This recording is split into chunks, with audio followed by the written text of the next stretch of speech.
Okay, you're saying to me, well, I realize that the way they will be. No, I'm like, what did you do wrong in your thinking and in your storytelling and stuff? The reason why I'm asking this stuff, even though you've been in a tough situation, found in most situations like this, there's still stuff that we've done incorrect in the way that we've dealt with people, in the way that we've thought about people, in the way the paradigms that we've built. I'm saying even when we're in the right and even when we're the victim, one of the strong places where Shaitan comes, because what Shaitan does is goes, hey, you're in the right. You've got a claim to justice here. Yeah, like you're in the right. You did it, and they are this and they are that. The way you're going to reconnect with the family, and I do believe it's possible, bro, even if you don't. Yeah, like I think the way that you can reconnect and rebuild bridges and stuff is actually by being very, very honest, authentic about your flaws in the situation. It's very easy to go and talk to someone else and say, this is what you did wrong, this is what you should have done, but that doesn't build relationships at all.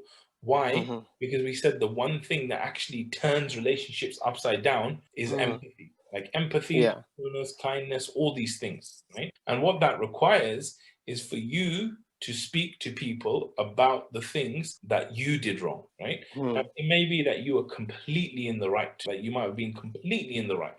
What I'm saying is that fundamentally, even when we're in the right, the way we deal with things and the way we see people and the things that we say, if you tell me in all those years you've not done anything wrong, I'm like, you're not seeing it correctly, right? So then I'm like, okay, well, if you do think that, yes, you have done things wrong, or you didn't do things in the best way, or you could have done things differently, or this, and this, it's like those are the things that will help to transform relationships. Like this is the kind of stuff I believe like is about maintaining ties, like actually when they're throwing dust in your face and you're still trying. If I was to advise you, I would just say, if you feel like you can, I would like continue to try and maintain those ties. And I'm not saying that you're ever going to be successful. I'm not saying it's going to work, right? But I'm saying that you can stand in front of Allah and say, you know what, I did my part. And what happens, like I've had this in my own family where, you know, maybe someone's died and they've said, well, you know, that stress and that pain and that pressure that family caused, that's been the cause of this death. And then because of that death, there's basically been messed up relations between them. Okay. Now, messed up relations with these guys continued for years, bro. Years and years and years. Like some of them never liked each other or whatever all along. But for years they had issues. Okay. But then like very recently, someone else like was very ill. Then they went around there, they spoke to them, they had like heart to hearts and this and that. And you know what? Like now they've actually solved everything. Like I see them now and they're like very good with each other. And it gave me so much hope, because when I saw this situation, especially when the death happened, I was like, you know what? Like these guys are never going to resolve. I can never see these guys getting along. Never. And I'm quite a positive person like that. Yeah. But in my mind, I was like, I can't actually see, because this death happened, because in their psyche, they're blaming them for the death. And I'm like, you know what? This can't be fixed. But now when I look at them, I'm like, wow, like they're actually like really good with each other and they're on good terms and they've forgiven and like, it's like, wow. But even that happened when someone was ill and then someone died. So I'm saying like, keep trying. Like if there's moments to give it a try and go, like, don't be disheartened. Just keep trying, keep doing your part, keep knowing that you'll keep getting reward for it, and keep knowing that maybe something small just triggers something and something happens. Because bro, there's nothing like, you know, being with your brothers and sisters and having that great relationship and all of those, you know that, right? You feel it more. So yeah, you know that. So I would just say like, don't give up and just carry on. But I would really challenge you to think about the difference between facts and paradigms and story. Okay, what I'm saying about them paradigms, right? Because once you realize that that's the paradigm, what you then realize is that you've had a terrible view of a good person for decades. And that's what I'm saying. And that's what I'm saying. That's the stuff that you need to clean up, because that's the mess you caused, right? Yeah.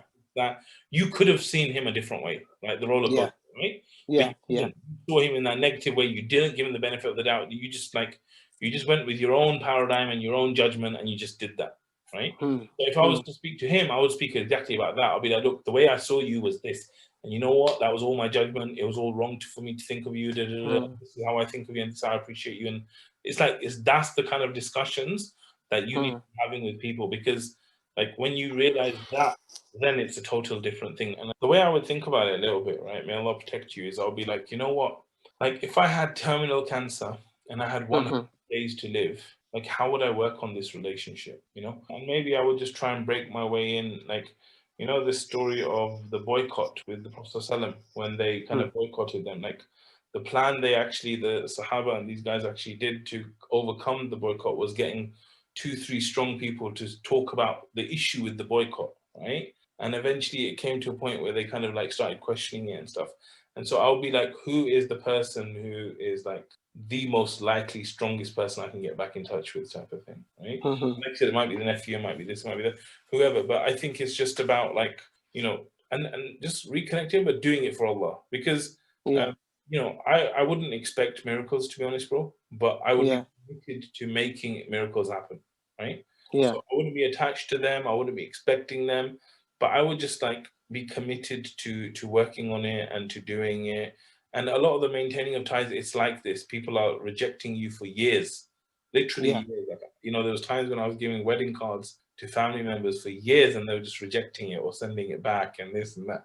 Like this is the nature of it, you know. Yeah. Like people will be like this for years, but there are cracks that show up sometimes, right? And there are opportunities.